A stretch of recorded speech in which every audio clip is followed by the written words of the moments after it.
అన్నపూర్ణ స్టూడియోలో అక్కినేని జాతీయ పురస్కార వేడుకలు ఘనంగా జరుగుతున్నాయి. ఈ వేడుకలకు ముఖ్య అతిథిగా ప్రముఖ నటుడు అమితాబ్ బచ్చన్ హాజరయ్యారు.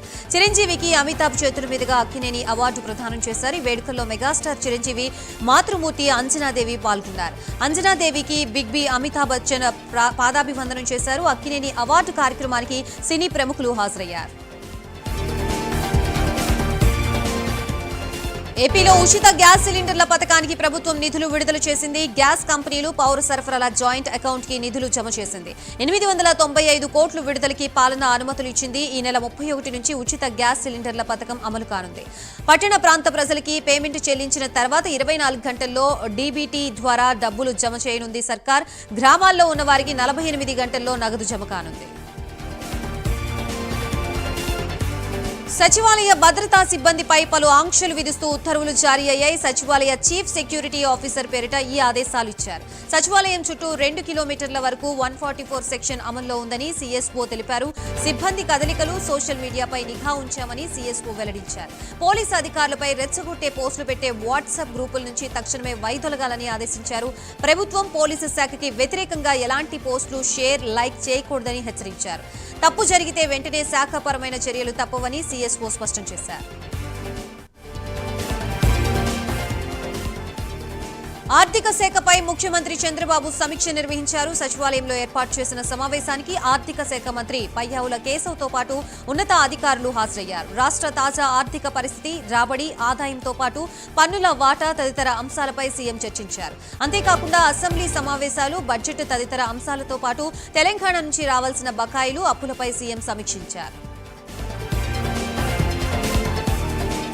కొత్త పార్టీని ప్రారంభించిన తమిళ నటుడు విజయ్ కి AP deputy CM Pawan Kalyan శుభాకాంక్షలు తెలిపారు. కొత్త ప్రయాణం ప్రారంభించారు. సాధువులు, సిద్ధులకి నిలయమైన తమిళనాడులో విజయ్ రాజకీయ ప్రయాణం బాగా సాగాలని పవన్ కళ్యాణ్ ఆకాంక్షించారు.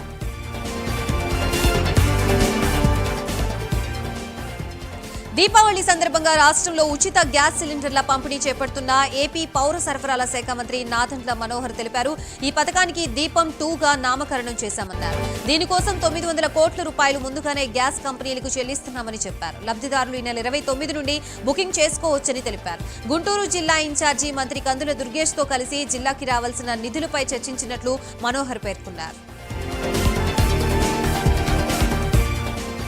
వైఎస్ఆర్ కాంగ్రెస్ పార్టీ అధినేత వైఎస్ జగన్మోహన్ రెడ్డి రేపటి నుంచి 3 రోజుల పాటు పులివెందుల్లో పర్యటించనున్నారు. తల్లి, చెల్లిపై కేసు వేయడంతో ప్రజల్లో తనపై వ్యతిరేకత వస్తోందన్న సమాచారంతో జగన్ అప్రమత్తమయ్యారు.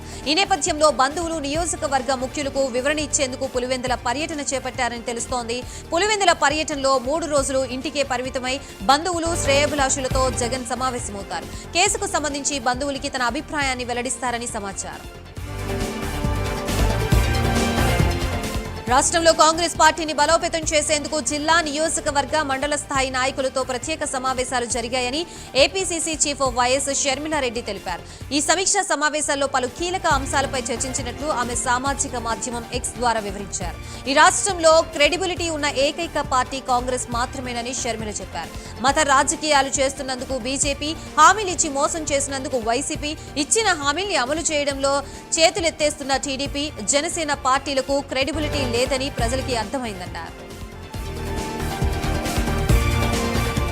ఏపీ హైకోర్టులో 3 అదనపు న్యాయమూర్తులు ప్రమాణ స్వీకారం చేశారు. వారితో జస్టిస్ ధీరజ్ సింగ్ ఠాకూర్ ప్రమాణ స్వీకారం చేయించారు. హైకోర్టు న్యాయమూర్తులుగా జస్టిస్ చల్లా గుణరంజన్, మహేశ్వరరావు కుంచం, తూట చంద్ర ధనశేఖర్ ప్రమాణం చేశారు. అనంతరం బాధ్యతలు స్వీకరించారు. పెట్టుబడుల ఆకర్షణీయ లక్ష్యంగా మంత్రి నారా లోకేష్ అమెరికా పర్యటన కొనసాగుతోంది. ఇందులో భాగంగా ఇవాళ 4వ రోజు అమెరికాలో మంత్రి లోకేష్ వివిధ ప్రాంతాల్లో పర్యటించనున్నారు. రెడ్మండ్లో మైక్రోసాఫ్ట్ ప్రతినిధులతో మంత్రి నారా లోకేష్ భేటీ కానున్నారు. చంద్రబాబు హయాంలో పోర్టు పనులు ఆగిపోయాయని పేర్ని నాని మండిపడ్డారు. జగన్ హయాంలో బందర్ పోర్టు 50% పూర్తయిందని, చంద్రబాబు 6 నెలల్లోనే బందర్ పోర్టు కడతామన్నారు. ఏమైందని ప్రశ్నించారు. ప్రజల ఆస్తుల్ని అమ్మడంలో చంద్రబాబు దిట్ట అని ఎద్దేవా చేశారు. జగన్ సృష్టించిన సంపదని కూటమి నేతలు దోచుకుంటున్నారని పేర్ని నాని ఆరోపించారు. జగన్ షర్మిల ఆస్తుల వివాదంపై జనసేన నేత బాలినేని శ్రీనివాసరెడ్డి కీలక వ్యాఖ్యలు చేశారు. ఆస్తుల విషయంలో అన్నా చెల్లెలు రోడ్డెక్కడం బాధగా ఉందన్నారు. ఆడపడుచు కన్నీళ్లు ఆ ఇంటికే అరిష్టమని జగన్ గుర్తించాలన్నారు. ఈ సమస్యకు విజయమ్మ పులి స్టాప్ పెట్టాలని కోరారు. విజయమ్మ ఇద్దరికీ న్యాయం చేయాలన్నారు. వైసీపీలో తానేమీ సంపాదించుకోలేదని, ఉన్న ఆస్తుల్నే పోగొట్టుకున్నానని బాలినేని అన్నారు. ఏపీ ఎండీసీలో 520 కోట్ల చైనా మిషన్ల కొనుగోలు టెండర్లపై అధికారుల విచారణ ప్రారంభించారు. దీనికి సంబంధించి రికార్డులని పరిశీలించారు. అప్పట్లో జీఎంగా పనిచేసిన విశాఖ స్టీల్ ప్లాంట్ అధికారి ఎస్వీఎస్ బోస్ ఏపీ ఎండీసీలో విచారణకి హాజరయ్యారు. ఏసీబీ ఎదుట గనుల శాఖ కీలక అధికారులు ఇదే అధికారులు కూడా హాజరయ్యారు. వీరిపై గత ప్రభుత్వం సర్వే రాళ్ల అక్రమాలపై విజిలెన్స్ దర్యాప్తుకి ఆదేశించింది. అదే ప్రభుత్వం వెంటనే గనుల శాఖ అధికారుల ఉత్తములు అంటూ కితాబిచ్చింది. దీనిపై ఏసీబీ అధికారులు ఆశ్చర్యం వ్యక్తం చేశారు. గనుల శాఖ మాజీ ఎండీ వెంకటరెడ్డి బినామీ సంస్థ ధన్వంతరికి నిబంధనలకి విరుద్ధంగా 100 కోట్ల విలువైన కాంట్రాక్ట్ కట్టబెట్టేందుకు పిలిచిన టెండర్లపై ఏసీబీ అధికారులు విచారిస్తున్నారు. పల్నాడు జిల్లా మాచవరం మండలం వేమవరం గ్రామంలో వంగవీటి మోహనరంగ విగ్రహాన్ని గుర్తు తెలియని వ్యక్తులు ధ్వంసం చేశారు. ఈ ఘటన రాత్రి సమయంలో జరిగి ఉంటుందని పోలీసులు అంచనా వేశారు. మద్యం మత్తులో చేశారా, రాజకీయ కోణం ఉందా అన్న అంశంపై విచారణ చేస్తున్నట్లు పోలీసులు తెలిపారు. మరోవైపు రంగా విగ్రహాన్ని ధ్వంసం చేసిన నిందితుల్ని కఠినంగా శిక్షించాలని రంగా అభిమానులు డిమాండ్ చేస్తున్నారు. రాజ్ పాకాల పిటిషన్ పై హైకోర్టులో విచారణ జరిగింది. ఫామ్ హౌస్ పార్టీ ఘటనపై పోలీసులు ఇచ్చిన నోటీసులు సవాల్ చేస్తూ రాజ్ పాకాల రిట్ పిటిషన్ దాఖలు చేశారు. తనని అరెస్టు చేయకుండా ఆదేశాలు ఇవ్వాలని కోరారు. రాజ్ పాకాల పిటిషన్ ని జస్టిస్ విజయ్ సేన్ రెడ్డి బెంచ్ విచారించింది. ఇరు పక్షాల వాదనలు విన్న హైకోర్టు రాజ్ పాకాల పోలీసుల ముందు హాజరయ్యేందుకు 2 రోజులు టైం ఇవ్వాలని ఆదేశించింది. నిబంధనల ప్రకారమే ముందుకు వెళ్లాలని హైకోర్టు తెలిపింది. తన పేరుతో సోషల్ మీడియాలో జరుగుతున్న ప్రచారంలో ఎటువంటి నిజం లేదన్నారు మద్దూరి విజయ్. తాను ఎటువంటి తప్పుడు పని చేయలేదని, ఎలాంటి నిషేధిత పదార్థాలు తీసుకోలేదని స్పష్టం చేశారు. తాను చెప్పిన మాటల్ని కూడా పోలీసులు చెప్పినట్లుగా ఎఫ్ఐఆర్లో రాశారన్నారు. తాను ఒక అమెరికా సిటిజన్ అని, గత 25 ఏళ్లుగా ఒక్క మచ్చ లేకుండా సాఫ్ట్వేర్ వ్యాపారాలు చేసుకుంటున్నానని తెలిపారు. త్వరలోనే అన్ని నిజాలు బయటకు వస్తాయని విజయ్ మద్దూరి తెలిపారు. సీఎం రేవంత్ రెడ్డి కుట్ర రాజకీయాలకి పాల్పడుతున్నారని మాజీ మంత్రి BRS MLA Harish Rao fire అయ్యారు. రేవంత్ మెదడులో విజన్ లేదని, అంతా విషమే ఉందని మండిపడ్డారు. మూసీ బాధితుల తరపున కేటీఆర్ మాట్లాడారని, అందుకే ప్రతిపక్షాన్ని ఇరికించాలని రేవ్ పార్టీ పేరుతో డ్రామాలాడుతున్నారని తెలిపారు. ఇచ్చిన హామీల్ని నెరవేర్చకుండా కుట్ర రాజకీయాలకి తెరలేపారని విమర్శించారు. జన్వాడ పార్టీపై చట్ట ప్రకారం ఎక్సైజ్ శాఖ ఎన్ఫోర్స్మెంట్ పోలీసులు వ్యవహరిస్తున్నారని, అందులో తమ జోక్యం ఏమీ లేదని మంత్రి పొన్నం ప్రభాకర్ అన్నారు. ఫంక్షన్లు, దావతులకి ప్రభుత్వం వ్యతిరేకం కాదని, ఎక్సైజ్ శాఖ నిబంధనల ప్రకారం మద్యం అనుమతులు తీసుకుని పార్టీలు చేసుకుంటే తమకెలాంటి అభ్యంతరం లేదన్నారు. జన్వాడ పార్టీలో అనుమతులు లేని విదేశీ మద్యం దొరికింది కాబట్టే పోలీసులు కేసు రిజిస్టర్ చేశారన్నారు. హైదరాబాద్ లో పోలీసులు ఆంక్షలు విధించారు. నెల రోజుల పాటు 144 సెక్షన్ అమలు చేస్తున్నామని హైదరాబాద్ సిపి సివి ఆనంద్ ప్రకటించారు. పలు పార్టీలు, సంస్థలు శాంతి భద్రతలకి భంగం కలిగించే అవకాశం ఉండటంతో ముందస్తు చర్యలు చేపడుతున్నామని తెలిపారు. సభలు, సమావేశాలు, ధర్నాలు, రాస్తారోకోలు, ర్యాలీలు నిషేధిస్తున్నామని తెలిపారు. అనుమతి లేకుండా సభలు, సమావేశాలు, ర్యాలీ నిర్వహిస్తే కఠిన చర్యలు తీసుకుంటామన్నారు. నవంబర్ 28 వరకు 144 సెక్షన్ తో పాటు పోలీసు ఆంక్షలు అమల్లో ఉంటాయని హైదరాబాద్ సిపి సివి ఆనంద్ ప్రకటించారు. హైదరాబాద్ లో రోడ్డు ప్రమాదాలపై జస్టిస్ విజయ్ సేన్ రెడ్డి సీరియస్ అయ్యారు. Banjara hills road number 12, Jubilee hills road number 36 లో ప్రతిరోజు ఒక యాక్సిడెంట్ జరుగుతుందని జస్టిస్ విజయ్ సేన్ అన్నారు.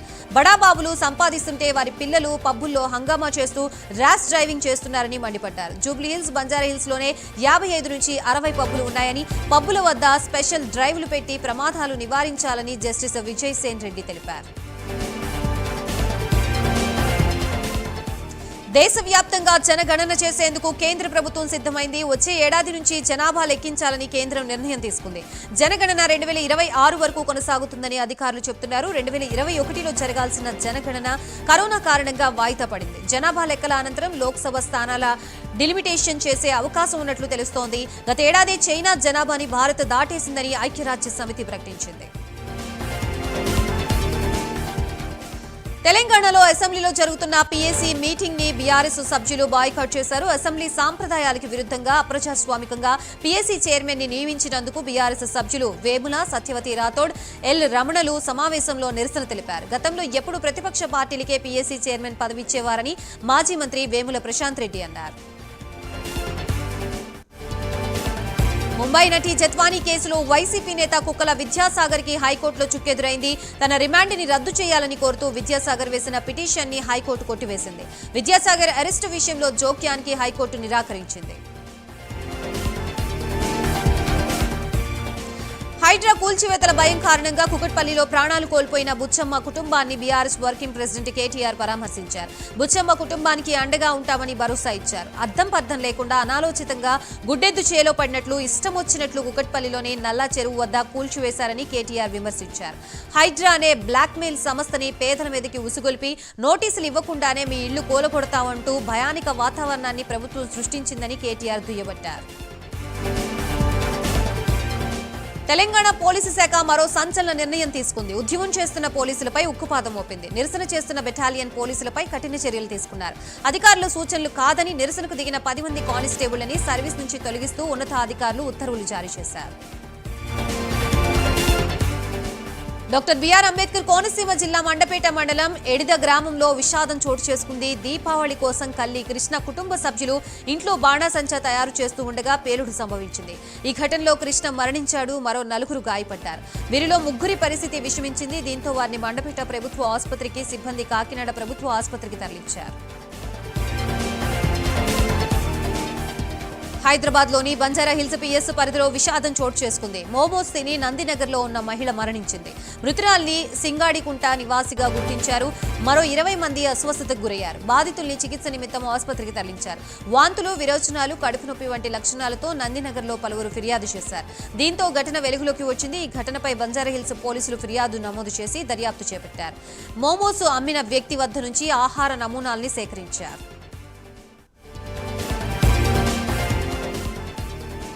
ఉద్యోగం పేరుతో లైంగిక వేధింపులకి గురి చేయడంతో ఒక మహిళ ఆత్మహత్యకు పాల్పడిన ఘటన వరంగల్ జిల్లాలో చోటు చేసుకుంది. కిలా వరంగల్ మండలం బొల్లికుంట అయాన్ పోలీస్ అకాడమీలో అకౌంటెంట్ గా పనిచేస్తున్న శ్యామిలిని చైర్మన్ అన్వర్ లైంగిక వేధింపులకు గురి చేశాడు. శ్యామిలి తన మాట వినకపోవడంతో ఆమెను ఇటీవలే ఉద్యోగంలోంచి తొలగించాడు. శ్యామిలితో పాటు ఆమె తండ్రిపై అన్వర్ బూతులతో రెచ్చిపోయి చెప్పులతో దాడి చేశాడు. తన తండ్రిపై దాడిని జీర్ణించుకోలేని శ్యామిలి ఆదివారం నాగార్జున సాగర్ డ్యాంలో దూకి ఆత్మహత్యకు పాల్పడింది.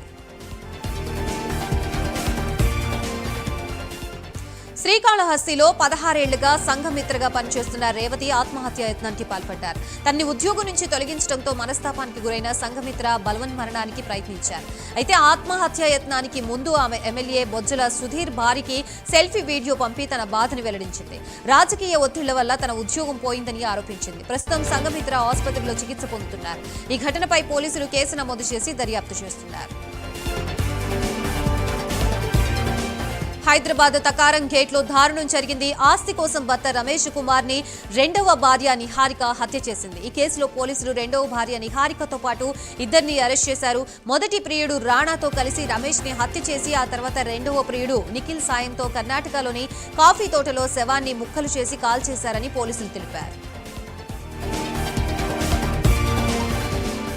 ఇటీవలే బెయిల్పై విడుదలైన ప్రముఖ కొరియోగ్రాఫర్ జానీ మాస్టర్ మానవత్వాన్ని చాటుకున్నాడు. జానీ మాస్టర్ ఓ పని మీద హైదరాబాద్ నుండి నెల్లూరు వెళుతూ ఉండగా బ్రాహ్మణపల్లి బైపాస్ మీదుగా రోడ్డు ప్రమాదం జరిగింది. ఈ ప్రమాదంలో గాయపడిన వ్యక్తిని చూసిన జానీ మాస్టర్ కారు ఆపి గాయాలతో రోడ్డుపై పడున్న బాధితుడిని 108 ద్వారా ఆసుపత్రికి తరలించారు. తిరుమలలో దీపావళి ఆస్థానం దృష్ట్యా ఈ నెల 31న వీఐపీ బ్రేక్ దర్శనాల్ని రద్దు చేస్తున్నట్లు టీటీడీ ప్రకటించింది. ఆలయానికి స్వయంగా వచ్చే ప్రోటోకాల్ ప్రముఖులకు మినహాయింపు ఉంటుందని తెలిపారు. ఈ నెల 30న సిఫార్సు లేఖలు స్వీకరించబోమని తెలిపింది. ఈ విషయాన్ని దృష్టిలో ఉంచుకుని సహకరించాలని భక్తులకి విజ్ఞప్తి చేసింది. టీటీడీ అడిషనల్ ఈవో వెంకయ్య చౌదరిని తక్షణమే తొలగించాలని శ్రీనివాసానందం సరస్వతి స్వామి కూటమి ప్రభుత్వాన్ని కోరారు. లేదంటే మఠాధిపతులు, పీఠాధిపతులు, స్వామీజీలు అందరితో కలిసి తిరుపతిలో దీక్షకు సిద్ధమని తెలిపారు. స్వామీజీల్ని, హిందూ సంస్థల్ని TTD additional EO Venkaiah Chowdary అవమానకరంగా మాట్లాడారన్నారు. ఇతని స్థానంలో నిబద్ధత, ఆధ్యాత్మిక గుణాలున్న మరొక అధికారిని నియమించాలన్నారు.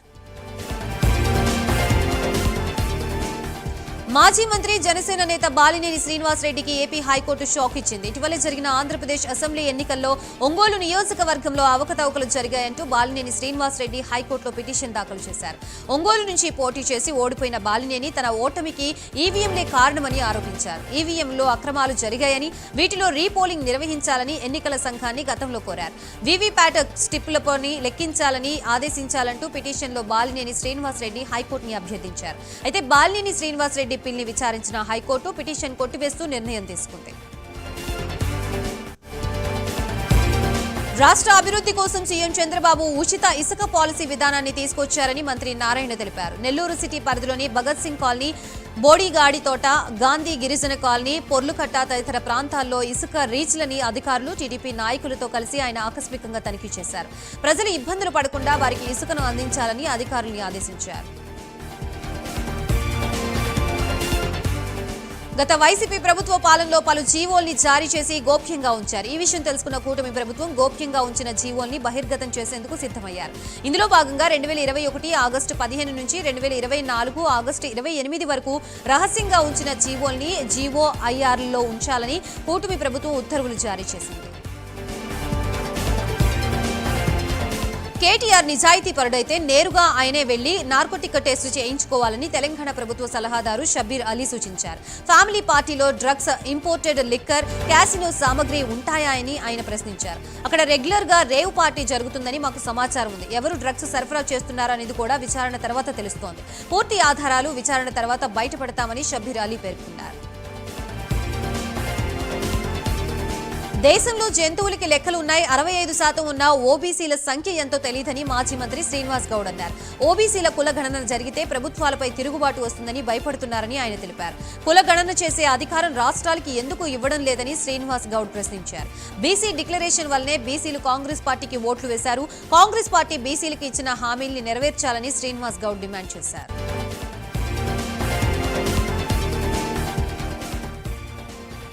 పార్వతీపురం మన్యం జిల్లా సాలూరు నియోజకవర్గంలో పల్లె పండుగ కార్యక్రమం నిర్వహించారు. ఈ కార్యక్రమంలో మంత్రి సంధ్యారాణి పాల్గొన్నారు. కార్యక్రమంలో భాగంగా 4.2 కోట్ల నిధులతో పలు రోడ్ల నిర్మాణానికి శంకుస్థాపన చేశారు. గ్రామాల అభివృద్ధే కూటమి ప్రభుత్వ లక్ష్యమని మంత్రి తెలిపారు. సీఎం చంద్రబాబుతోనే పల్లెలకి పూర్వ వైభవం వచ్చిందన్నారు. హైదరాబాద్ నుంచి ఎయిర్ ఇండియా విమానంలో రేణిగుంట అంతర్జాతీయ విమానాశ్రయానికి రాష్ట్ర రెవెన్యూ శాఖ మంత్రి సత్యప్రసాద్ చేరుకున్నారు. ఈ సందర్భంగా మంత్రి సత్యప్రసాద్ కి విమానాశ్రయంలో శ్రీకాళహస్తి నియోజకవర్గ ఎమ్మెల్యే బొజ్జల సుధీర్ రెడ్డి, టీడీపీ నాయకులు ఘన స్వాగతం పలికారు. అనంతరం ఆయన రోడ్డు మార్గాన తిరుపతికి బయలుదేరి వెళ్లారు. పల్నాడు జిల్లా సత్తెనపల్లి పట్టణంలోని రాఘవేంద్ర బాలకుటి పాఠశాలలో ఉమ్మడి కృష్ణా, గుంటూరు జిల్లాల గ్రాడ్యుయేట్ ఎమ్మెల్సీ ఎన్నికల అవగాహన సదస్సు కార్యక్రమం నిర్వహించారు. ఈ కార్యక్రమానికి సత్తెనపల్లి ఎమ్మెల్యే కన్నా లక్ష్మీనారాయణ హాజరయ్యారు. జరగబోయే గ్రాడ్యుయేట్ ఎమ్మెల్సీ ఎన్నికల్లో విద్యావంతులు, ప్రతిభావంతులైన ప్రతి ఒక్కరూ ఓటు హక్కు వినియోగించుకోవాలన్నారు. ప్రతి గ్రాడ్యుయేట్ ఓటుని నమోదు చేయించాలన్నారు. విద్యావంతునికి జగన్ ఉద్యోగాలు లేకుండా చేశారని విమర్శించారు. గత వైసీపీ ప్రభుత్వంలో రాష్ట్ర వ్యాప్తంగా మద్యం కుంభకోణం జరిగిందని విశాఖపట్నం దక్షిణ అసెంబ్లీ నియోజకవర్గ ఎమ్మెల్యే వంశీకృష్ణ శ్రీనివాస్ ఆరోపించారు. గత ప్రభుత్వంలో ఎక్సైజ్ డిపార్ట్మెంట్ లేకుండానే చేసిన వ్యక్తి జగన్ అని, తన అనుచరులు పెద్దిరెడ్డి, మిథున్ రెడ్డిల ద్వారా ఎక్సైజ్ శాఖలో పెద్ద ఎత్తున అక్రమాలకి పాల్పడ్డారని అన్నారు. వైసీపీ ఆవిర్భావం నుంచి ఉన్నవారు ప్రస్తుతం ఒక్కరు కూడా వైసీపీలో లేరని వంశీకృష్ణ అన్నారు. జగన్ ని నమ్ముకుని ఉన్న వాళ్లని రోడ్డు మీద పడేశారని విమర్శించారు. కూటమి హయాంలో రాష్ట్రంలో అభివృద్ధి శరవేగంగా సాగుతోందన్నారు. షర్మిల చెప్పిన మాటలు అన్ని నిజాలేనని అన్నారు. తెలంగాణ రాష్ట్రంలో అబద్ధాలతో గద్దె ఎక్కిన కాంగ్రెస్ ప్రభుత్వం ప్రజల నెత్తిన శటగోపురం పెట్టిందని బీఆర్ఎస్ పార్టీ భద్రాద్రి జిల్లా అధ్యక్షుడు రేఖా కాంతారావు విమర్శించారు. లా అండ్ ఆర్డర్ కాపాడాల్సిన పోలీసులే ఆందోళన చేస్తుంటే ఇక ప్రభుత్వం ఎక్కడ ఉందని అన్నారు. వచ్చే నెల మొదటి వారంలో బాంబు పేలుతుందని ఖమ్మం జిల్లా మంత్రి అన్నారు. ఆ బాంబు ఎవరి మీద పడుతుందని ఆయన ప్రశ్నించారు. రాష్ట్ర ఖజానా ఖాళీగా ఉంటే మంత్రులు మాత్రం విదేశీ పర్యటనలు చేస్తూ ప్రభుత్వ ధనాన్ని వృధా చేస్తున్నారని ఆరోపించారు. ఉప ఎన్నికలు ఎప్పుడు వచ్చినా 100% తమ పార్టీ గెలుపొందడం ఖాయమని ధీమా వ్యక్తం చేశారు. అనంతపురం జిల్లా గుంతకల్లు పట్టణంలో టీటీడీ కళ్యాణ మండపంలో ప్రజా సమస్యల పరిష్కార వేదిక కార్యక్రమాన్ని జిల్లా కలెక్టర్ వినోద్ కుమార్ ఆధ్వర్యంలో నిర్వహించారు. అందులో భాగంగా స్థానిక ఎమ్మెల్యే గుమ్మనూరు జయరాం పేరు చెప్పుకొని కొందరు వ్యక్తులు స్థలాలు కబ్జా చేస్తున్నట్లు ఓ మహిళ కలెక్టర్ దృష్టికి తీసుకొచ్చింది. అనంతరం కలెక్టర్కి వినతి పత్రం అందజేసింది. తనకు గతంలో ప్రభుత్వం ఇంటి పట్టా ఇచ్చిందని, దాని ఇంటి నిర్మాణం కోసం లోన్ కూడా మంజూరు చేసిందని తెలిపారు. అనంతపురం జిల్లా గుంతకల్లులో కలెక్టర్ డాక్టర్ వినోద్ కుమార్ సమీక్ష నిర్వహించారు. అర్జీల పరిష్కారం, కోర్టు కేసులు, పెన్షన్ల పంపిణీ తదితర అంశాలపై జిల్లా అధికారులతో సమావేశం ఏర్పాటు చేశారు. క్షేత్రస్థాయిలో అర్జీలకు సరైన పరిష్కారం చూపించకపోతే సంబంధిత అధికారులపై చర్యలు తప్పవని హెచ్చరించారు. ఆయా శాఖల పరిధిలో రోజుకొక కోర్టు కేసుని పరిష్కరించాలని ఆయన సూచించారు. ప్రజా సమస్యల పరిష్కార వేదిక సమస్యల పరిష్కారానికి గట్టి వ్యవస్థ ఏర్పాటు చేస్తున్నామన్నారు. తిరుమల శ్రీవారిని పలువురు ప్రముఖులు దర్శించుకున్నారు. ఉదయం వీఐపీ విరామ సమయంలో ఛత్తీస్గఢ్ గవర్నర్ రామెన్ ఢేకా, ప్రముఖ సినీ దర్శకుడు వశిష్ఠులు వేరువేరుగా స్వామివారి సేవలో పాల్గొని మొక్కులు చెల్లించుకున్నారు. దర్శనానంతరం రంగనాయకుల మండపంలో వేద పండితులు వేద ఆశీర్వచనం అందించగా ఆలయ అధికారులు శ్రీవారి పట్టు వస్త్రంతో సత్కరించి తీర్థ ప్రసాదాలు అందజేశారు. నాగార్జున సాగర్ నుంచి శ్రీశైలం వరకు లాంచీ ప్రయాణం పునఃప్రారంభం కానుంది. 2 ఏళ్ల తర్వాత ఈ లాంచీ ప్రయాణానికి పర్యాటక శాఖ అధికారులు అన్ని ఏర్పాట్లు చేస్తున్నారు. వచ్చే నెల 2వ తేదీన ప్రారంభించనున్నట్లు రాష్ట్ర పర్యాటక అభివృద్ధి సంస్థ వెల్లడించింది. ప్రయాణానికి పెద్దలకి ఛార్జీ 2,000 కాగా పిల్లలకి 1,600 టికెట్ ధర నిర్ణయించారు. యాత్రికులకు మధ్యాహ్నం భోజన వసతి కూడా కల్పించనున్నారు. ఆన్లైన్ బుకింగ్ ప్రక్రియ ద్వారా సదుపాయాలు సద్వినియోగం చేసుకోవచ్చని అధికారులు తెలిపారు. అనంతపురం జిల్లా కళ్యాణదుర్గం టౌన్ పిఎస్ వద్ద ఓ యువతి నిరసనకు దిగింది. గుబనపల్లికి చెందిన హరిజన ప్రియాంక అనే యువతి కర్ణాటకకు చెందిన సాయితేజ ప్రేమించుకున్నారు. యువతి గర్భవతి అయిన తర్వాత సాయితేజ ముఖం చాటేశాడు. దీంతో ఎంఆర్పీఎస్ నాయకులతో కలిసి బాధితురాలు ధర్నాకు దిగింది. పిఎస్లో ఫిర్యాదు చేసిన 5 లక్షలు తీసుకుని తనపై చీటింగ్ కేసు పెట్టారని వాపోయింది. సీఐ వెంకటరమణ్ని వెంటనే సస్పెండ్ చేసి తనకు న్యాయం చేయాలని డిమాండ్ చేశారు. హనుమకొండ జిల్లా కాళోజీ కళాక్షేత్రం ఎదుట ఉద్రిక్తత నెలకొంది. కాళోజీ కళాక్షేత్రంలో కళాకారుల విగ్రహాలను ఏర్పాటు చేయాలని డిమాండ్ చేస్తూ తెలంగాణ స్టూడెంట్స్ ఫెడరేషన్ ఆధ్వర్యంలో నిరసనకు దిగారు. కళాక్షేత్రంలో గద్దర్ గూడ అంజన్న, వరంగల్ శంకర్, సాయి చంద్, చిందు ఎల్లమ్మ, మిద్దె రాములు, చుక్కా సత్తయ్య విగ్రహాలకి ఏర్పాటు చేయాలన్నారు. ర్యాలీ చేస్తున్న విద్యార్థుల్ని పోలీసులు అడ్డుకుని స్టేషన్కు తరలించారు. అనంతపురం జిల్లా కళ్యాణదుర్గంలో మహిళా స్వయం సహాయక సంఘాల సభ్యులు ఏర్పాటు చేసిన మెప్మా అర్బన్ మార్కెట్ ని ఎమ్మెల్యే అమిలినేని సురేంద్రబాబు ప్రారంభించారు. డ్వాక్రా సంఘాల సభ్యులు తయారు చేసిన పిండి వంటలు, వస్త్రాలు, డిజైన్ వస్తువులని ఆయన పరిశీలించారు. మన ప్రాంతంలో దొరికే సరుకులతో చేసిన ఉత్పత్తుల్ని ప్రోత్సహించవలసిన అవసరం ఉందని ఎమ్మెల్యే అమిలినేని చెప్పారు. కృష్ణా జిల్లా నందిగామ మున్సిపల్ కార్యాలయం ఎదుట సిఐటియు ఆధ్వర్యంలో మున్సిపల్ కార్మికులు ధర్నా చేపట్టారు. తమ సమస్యల్ని వెంటనే పరిష్కరించాలని మున్సిపల్ కమిషనర్కి వినతి పత్రం అందజేశారు. గత ప్రభుత్వంలో 17 రోజులు సమ్మె చేశామని తెలిపారు. సమ్మె కాలపు హామీల్ని వెంటనే అమలు చేయాలని, కనీస వేతనం 26,000 ఇవ్వాలని డిమాండ్ చేశారు. తూర్పుగోదావరి జిల్లా రాజమండ్రిలోని ఓఎన్జీసీ కేజీ బేసిన్లో పనిచేస్తున్న కాంట్రాక్టర్ డ్రైవర్లు ఆందోళనకు దిగారు. 2 ఏళ్లుగా సగం జీతమే చెల్లిస్తూ కాంట్రాక్టర్లు దోపిడీ చేస్తున్నారని ఆరోపిస్తూ ONGC contract workers federation CITU ఆధ్వర్యంలో నిరసన చేపట్టారు. ఇప్పటికైనా అధికారులు స్పందించి తమకి కనీస వేతనాలు చెల్లించాలని డిమాండ్ చేశారు. పోలీస్ అమరవీరుల సంస్మరణ వారోత్సవాల్లో భాగంగా భద్రాద్రి కొత్తగూడెం జిల్లా కేంద్రంలోని ఐఎంఏ హాల్లో పోలీసు అధికారులు రక్తదాన శిబిరం ఏర్పాటు చేశారు. ఈ రక్తదాన శిబిరాన్ని జిల్లా ఎస్పీ రోహిత్ రాజ్ ప్రారంభించారు. ఈ శిబిరంలో భారీ ఎత్తున పోలీసులు, యువకులు పాల్గొని రక్తదానం చేశారు. అనంతరం పోలీసు అమరవీరుల సేవల్ని కొనియాడారు. పోలీస్ అమరవీరుల సంస్మరణ వారోత్సవాల్లో భాగంగా పశ్చిమ గోదావరి జిల్లా భీమవరం టౌన్ హాల్ వద్ద పోలీసులు రక్తదాన శిబిరాన్ని నిర్వహించారు. ఈ కార్యక్రమానికి ముఖ్య అతిథిగా జిల్లా ఎస్పీ అద్నాన్ నయీం ఆస్మీ హాజరయ్యారు. విధి నిర్వహణలో అనేక సవాళ్లను ఎదుర్కొంటూ ఈ శిబిరంలో రక్తదానం చేసిన పోలీసు సిబ్బందికి జిల్లా ఎస్పీ కృతజ్ఞతలు తెలిపారు. రక్తదానం చేసిన సిబ్బందికి సర్టిఫికెట్లను అందజేశారు. పోలీస్ అమరవీరుల సంస్మరణ వారోత్సవాల్లో భాగంగా కాకినాడ జిల్లా పెద్దాపురం రోటరీ బ్లడ్ బ్యాంక్ ఆవరణలో డీఎస్పీ ఆధ్వర్యంలో మెగా రక్తదాన శిబిరం నిర్వహించారు. ఈ రక్తదాన శిబిరంలో పోలీసు సబ్ డివిజన్ పరిధిలో సుమారు 500 మందికి పైగా పోలీసులు, మహిళలు, యువకులు పాల్గొని రక్తదానం చేశారు. ఎక్కువసార్లు రక్తదానం చేసిన Peddapuram Reddy rotary club member Chalapathi వెంకటేశ్వల్ని డీఎస్పీ శ్రీహరిరాజు సన్మానించారు.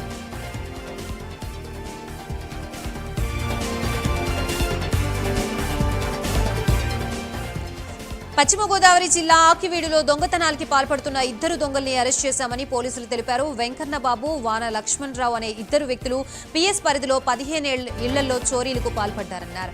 వారి వద్ద నుంచి 66.157 గ్రాముల బంగారం, బైకులు స్వాధీనం చేసుకున్నామన్నారు. నిందితులపై కేసు నమోదు చేసి దర్యాప్తు చేస్తున్నామన్నారు.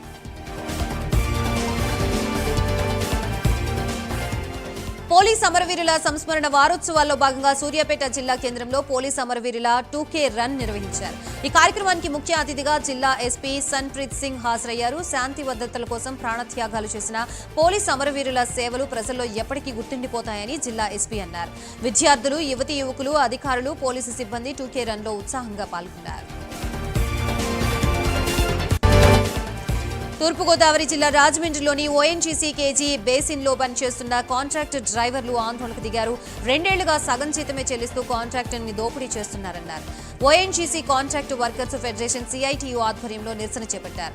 ఇప్పటికైనా అధికారులు స్పందించి తమకు కనీస వేతనాలు చెల్లించాలని డిమాండ్ చేశారు.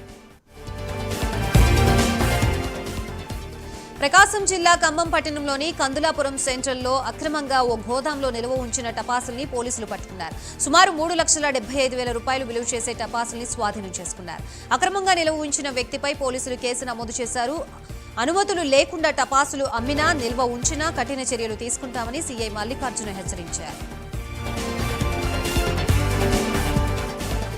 జనగామలోని విజయ, శ్రీలక్ష్మి షాపింగ్ మాల్స్ లో అగ్ని ప్రమాదం చోటు చేసుకుంది. అయితే అగ్ని ప్రమాదం జరిగి ఒకరోజు గడుస్తున్న మంటలు ఇంకా అదుపులోకి రాలేదు.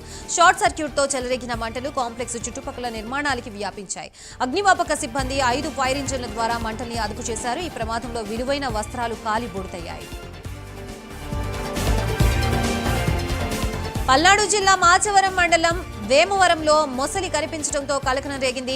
వేమవరం బ్రిడ్జి వద్ద అటు ఇటు తిరుగుతూ దారిలో పోయే వాహనాల్ని అడ్డుకొచ్చింది. దీంతో వాహనదారులు మొసలిని చూసి భయాందోళనకు గురయ్యారు.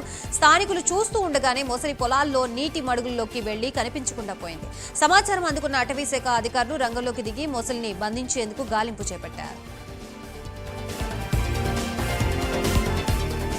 ఖమ్మం జిల్లా గోపాలపురంలో ఓ వ్యక్తి అనుమానాస్పద స్థితిలో మృతి చెందడం కలకలం రేపింది. గోపాలపురంలోని రమేష్ ఒరిస్సా ధాబా వద్ద పడి ఉన్న మృతదేహాన్ని స్థానికులు గుర్తించి పోలీసులకు సమాచారం ఇచ్చారు. మృతుడు శ్రీ చైతన్యలో వార్డెన్ గా పనిచేస్తున్నట్లు పోలీసులు గుర్తించారు. రాజేష్ మృతిపై పోలీసులు అనుమానం వ్యక్తం చేస్తున్నారు.